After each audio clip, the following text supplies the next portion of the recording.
নমস্কার, কৃষক সাথী চ্যানেলের পক্ষ থেকে সমস্ত চাষি ভাইকে জানাই আজকে যে ভিডিওটা দেখাবো সকলে দেখা উচিত, কারণ সকলেরই কম বেশি উপকারে আসবে। কারণ আজ থেকে এমন একদিন আসবে সকলেরই মাটি পরীক্ষা ছাড়া চাষ করা সম্ভব না। এবার মাটি পরীক্ষা করতে গিয়ে আমরা দেখেছি সকলেই মাটি সংগ্রহ করতে ভুল করে। মাটি সংগ্রহ করতেই যদি ভুল হয় তাহলে মাটি পরীক্ষার রেজাল্টও ভুল আসবে। এইবার সেই জন্য মাটিটা সংগ্রহটা আজকে দেখাবো, আপনারা সকলে মনোযোগ সহকারে এটা দেখবেন বা আমি কি বলতে চাইছি সেটা শুনবেন। নমস্কার বন্ধুরা, এইবার আপনাদের আমি সেই মাটিটা কিভাবে জমির থেকে তুলতে হয় সেটা দেখাবো। প্রথমে আমরা একটা প্লট ঠিক করব যে এই প্লট থেকে আমরা মাটি নেব।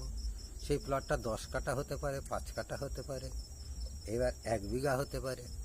যদি 10 কাঠা জমি হয় তাহলে আমরা 5 জায়গার থেকেই মাটি নেব, কিন্তু যদি 10 কাঠার বেশি জমি হয়ে যায় তখন আর আমরা 5 জায়গার থেকে না, তখন আমরা মোটামুটি 9 জায়গার থেকে মাটি নেব।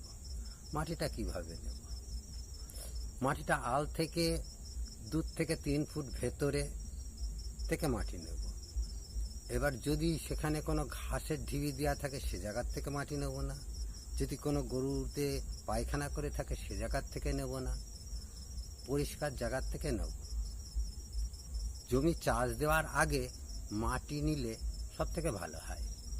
এবার মাটিটা আমরা যদি সাধারণ যেসব চাষ করি আমরা ধান, গম, সর্ষে, ছোলা বা লাউ, কুমড়ো, শসা, এইসব চাষের ক্ষেত্রে 6 ইঞ্চি ডিপ করে মাটি নেব।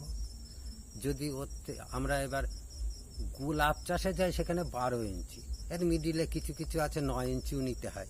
সাধারণত আমরা এই 6 ইঞ্চি মাটি নেওয়া সেইটা দেখাবো। 6 ইঞ্চি মাটি কোদাল বা নিড়িনের সাহায্যে হয়। যখন আমরা 12 ইঞ্চি মাটি নিতে যাব তখন কিন্তু সাপল প্রয়োজন বা আগর প্রয়োজন হয়। হ্যাঁ, এইবার আমরা 6 ইঞ্চি মাটিটা নিচ্ছি সেইটা দেখাবো। মাটিটা আমরা ওপর থেকে নিচ পর্যন্ত একই লেভেলে নেব। ওপরেও যে পরিমাণ নেব নিচেও সেই পরিমাণ নেব। কিভাবে? এইবার দেখেন,